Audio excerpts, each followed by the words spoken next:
get this question. After having a YouTube channel, the answer is probably no, because we get it like every day. You know, we get all the comments saying.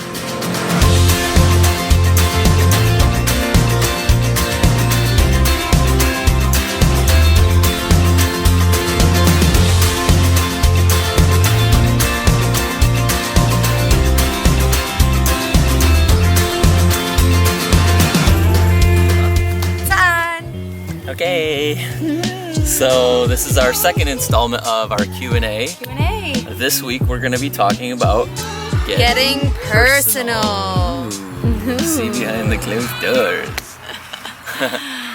I'm actually surprised at how many kind of personal questions we get. Yeah, lots of. Some of them are really personal. Really personal. Really personal. Yeah. So, one of the big questions that we've gotten recently, we're kind of taking this question, I think this is an actual question, but we kind of took all those personal questions and boiled them down to this one question that a lot of you have asked. What about privacy? What about privacy? What do Trent and Siobhán do when it comes to privacy or, intimacy? We're just trying to say it in a family manner because this is a family channel. Yeah. We've had some really interesting ways that people have asked the question. Right. But so yeah, what do we do? What do we do as far as privacy? Well, let me go on the girl side of things when it comes to privacy and say Siobhán does struggle a lot with our boys not shutting the bathroom doors a lot, so that's a big deal. Or the worse, other way around. Even worse, like I'm in the bathroom and I was gonna get to that. Yeah. They unlock the door from the outside because you can do that with your fingernail. You can unlock it like a penny in a fingernail. Yeah. So it can be an issue. Typically, we're working on it. We're working on it. Typically when Siobhán's in the shower and stuff, usually I'm around so that the boys aren't even, because they'll just mindlessly, they're like, I gotta go to the bathroom and rush in. It's not on purpose. They're just not thinking. But in our situation, we have kind of three sections of our RV. We have the front section, kitchen, driving area, boys' beds, and then we have the bathroom, which is the whole size of our RV. It's a big bathroom, which we like. Well, it's the whole width of our RV. Whole width, yes, not the whole size. It's the whole width of our RV. And then we have our bedroom, okay? So we have bedroom door, shut door with a lock on it. Bathroom door, shut door with a lock on it. And then everything else. So as far as privacy goes, we do pretty good with that. I should say our privacy, like when we're together in our bedroom, we shut both the doors and lock both the doors. And for the most part, we haven't had any problems. No, not at all. When the boys are sleeping, typically at that time. So to say though, just because you're asking the questions, so you're getting personal. We're gonna give you some personal answers. So yeah, there's some stuff about privacy. So that kind of leads us into the next question. Are we gonna have any more kids? Are we gonna have any more kids? Well, we love our kids. We get this question. After having a YouTube channel, the answer is probably no, because we get it like every day. We get all the comments saying, you're overpopulating the earth. You're overpopulating the earth, whatever. I would much rather populate the earth with great God-fearing children like ours. I think for me, physically, I don't know that my body would even carry another baby. I had some difficulties. So I think for me, like my mindset is more on thinking, I think we will have more children, but they probably won't be biological children. Right, and basically to say in a nutshell, we both kind of try to give the kind answer to say, no, probably not. Maybe. But we have talked about adoption. I mean, that's which might lead us into our next question a little bit. Right. To say that we don't plan on having any more children. If we did have any more children, lots of things would have to change logistically, our RV, our vehicle that we drive with, and things like that. But, we'll never limit God, okay? I'll just put that out there. We haven't done anything to us to limit that. So, but into our next question, which is of the personal manner, is like, what do we do to make a living? How do we support ourselves on the road? Mm-hmm. So we do a number of things, and really any full-timing family person who's making a living on the road probably does what they call like micro ways of income and stuff. So we primarily our income is through our music, and we play out at churches, and we play out at house shows, and we take up donations and things like that. Our missional support base is growing, and we love that. We love to tell people about the gospel. Yes. And so that largely comes in from places and venues where we play at. Churches, house shows. Campgrounds. Yeah, like that. you know, and depending on the way out of how much each one is. But then the missional side of things is our nonprofit organization. We have a nonprofit, and people can give via our website on TrentandSiobhán.com. And that helps us sometimes Yeah. to get to the house shows and the churches that may not necessarily be able to pay us and support us. Right, you because know? because you know, being a musician, you know, we've been in this for, you know, like I said, we've been in this for over 15, now almost 17 years. This is just a different facet of like being a missionary. We often go and play and speak at places that really can't afford us, as far as our booking fee would be, but we always go for free. And we always go with the mindset of like, God, you'll provide, and He does. And so that's really great. Yeah. And so, yeah, and even that, like, as you're hearing us talk, you know, you can do that. If you want to be a part, then man, we'd love it. We always tell people, like, go to our website and sign up for our newsletter. That's where you get more of the missional aspect of what we're doing. So when I said too, like, if we're going to have more children, yeah, we talked about adopting, and We have thought about that. We have actually researched and looked into it. Many international adoption agencies, the countries themselves require you to have a certain income level to even be considered. And some of them are like per person in your household and things like that. And usually like a physical house location too, yeah, so that would physical have to be house part of it. We would have to change that. We would have to be living in a home, which is fine. We're not like 100% like we're going to be on the road for the rest of our lives. That's not what we're doing here.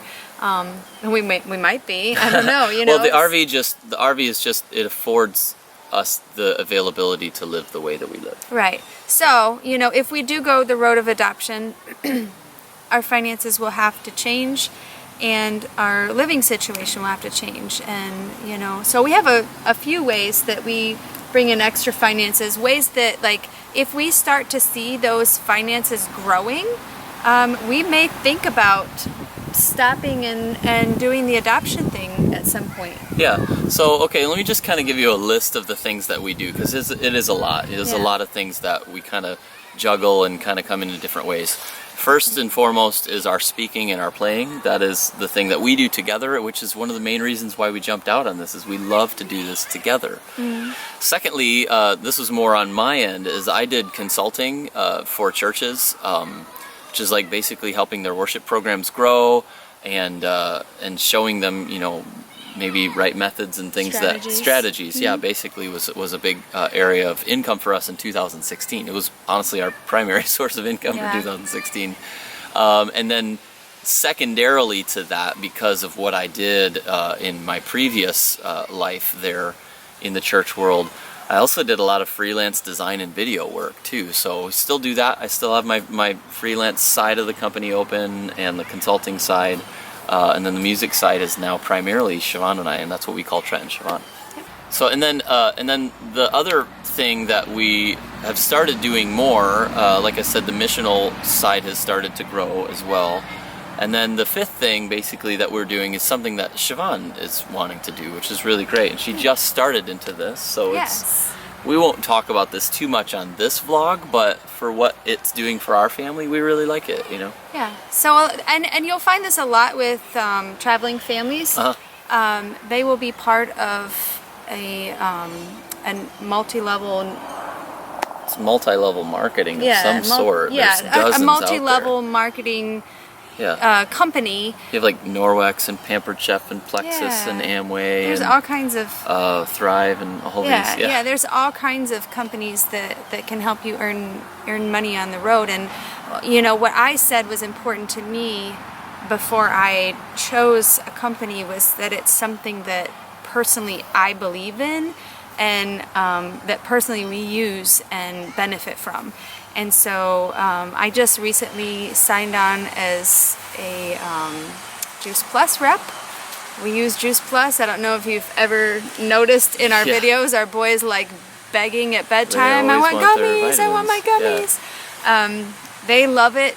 We love it. I have a whole story that I'm going to share at some point about my health journey, because it's been since we've been on the road. I really struggled with my health for a good 3 months, I think.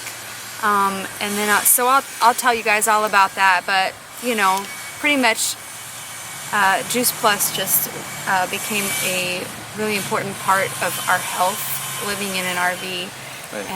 And so I decided to jump into that. And like he said, it's brand new. I mean, well, it's just something that is more part of our story, and we're not the type to be like huge salesmen on it. We just want to promote companies that we like and use ourselves, and that's a big deal for us. So to say those are some of the big ways that we make income on the road, and it's a lot of fun. I mean, that's the thing. When you live and you jump out in this type of a lifestyle, you find ways to get creative. I know people who blog for a living, and it's crazy cool. Yeah. Oh, and we forgot to mention one very important thing too, that is actually an income earner for us, which blows us away, but it's our Amazon affiliate too. If you are purchasing anything on Amazon, it doesn't cost anything to you, but you can purchase on our store, and we get paid from that. So that's a huge, that actually has been a huge thing for us.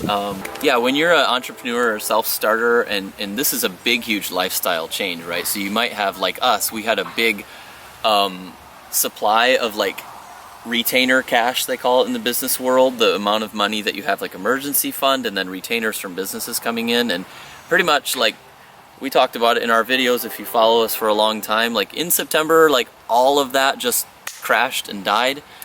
And so the availability to have income coming from passive ways in other places is highly encouraged. So yeah. We also told you guys last time that we're gonna have a quick fire round with our kids, so we're gonna go get them. We'll be right back. So Camden, tell me, Brian Odell asked actually, what are your favorite states to go to? Florida and Texas and Michigan. Okay. You better say that. Okay, here's an interesting question. How do you, and this question was asked from somebody in Brussels, Belgium. So it's in Europe. It's way across the Atlantic Ocean. Okay, ready? I understand so this person asked. So you gotta speak Belgianum to them. Belgianum? I don't know that. You gotta speak German. What do they speak in? I think it's German. Dutch. They want to know, how do you feel in school when people find out that you live in an RV? Like in a public school? Yeah. How would I be able to go in a public school when I live in an RV? So there's your answer to the question. They want what? You don't go to public school. You don't go to. Our kids are homeschooled, so they don't really get that question. At least not at school. Maybe maybe at playgrounds or other places. Have you ever been asked that question? Like, what, you live in an RV? Yeah. I think you've gotten that question. How do you feel about it? Happy. Okay. Our kids actually like living in an RV, so yeah. Here's the last question for you. How old are you? 11. Bennett, how old are you? 9. Truman, how old are you? 7.